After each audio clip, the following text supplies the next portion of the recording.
preuve, on va retourner sur un campus. On a retrouvé le chemin tout de suite. Le campus HEC à Jouy-en-Josas. Oui, qui a été réhabilité et dont les derniers logements étudiants viennent d'être livrés par Martin Duplantier. Martin Duplantier, architecte de 40 ans. Alors là, je peux vous dire, on va le suivre celui-là. Parce que quand on construit ce qu'il a construit à cet âge-là, ça veut dire que c'est un joli parcours. Oui, un peu d'avenir. HEC. École Paris-Malaquais, école d'architecture Paris-Malaquais, grand stage à l'étranger, notamment avec David Chipperfield à Londres, avec lequel d'ailleurs il a commencé ce chantier de HEC, du campus HEC à Jouy-en-Josas, vous le disiez.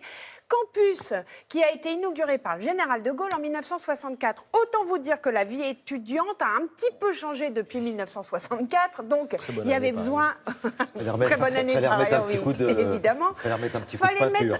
Fallait repeindre, oui, au moins ça. Neuf. Voilà. Mais il y avait eu une architecture qui était quand même extraordinaire. René Coulon était passé par là. Et donc, il fallait revenir sur les choses, mais en même temps rester un peu dans le style. Duplantier, il a réussi, regardez.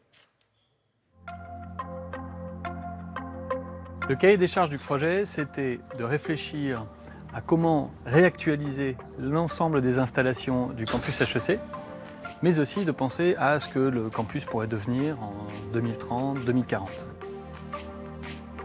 Pourquoi est-ce qu'on est ici et pas dans Paris? On est ici parce qu'il y a un paysage particulier, ce paysage de la vallée de la Bièvre, ce paysage des coteaux, cette forêt. Et on a envie de faire en sorte que ces bâtiments soient en osmose complète avec la nature. C'est un campus du XXIe siècle parce qu'il est isolé. Et cette particularité de ne pas être dans la ville, mais d'être ici, à Jouy-en-Josas, cette jonction du global et du local, pour nous, elle est extrêmement pertinente dans le monde d'aujourd'hui. Notre proposition, elle est plurielle. Elle est d'abord de dire que les espaces pédagogiques, les espaces académiques, ils ne soient pas simplement des espaces formels. On apprend en croisant des chercheurs à la cafétéria. On apprend les uns des autres autant que de ses professeurs. Donc on a une intelligence des façades qui vont pouvoir se protéger du rayonnement solaire, mais qui vont pouvoir aussi s'ouvrir et se ventiler, et donc d'avoir un besoin de chauffage qui soit extrêmement minime. C'est un cadre parfait pour travailler, c'est hyper lumineux, silencieux. Donc on a un lit, des rangements en dessous, le bureau, la petite cuisine et la salle de bain. Donc parfait quoi, un petit studio. Sur le bâtiment MBA, on a une peau d'aluminium et une structure en béton qui vont permettre de réduire le niveau de consommation énergétique.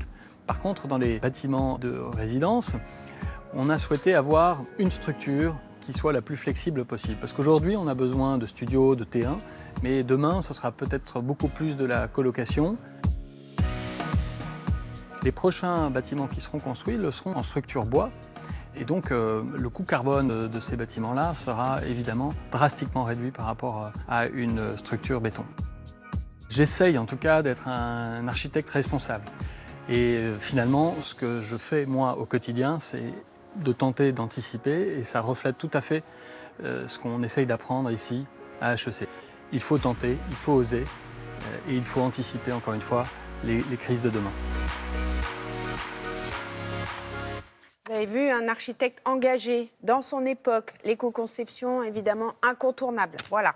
Merci beaucoup Sylvie.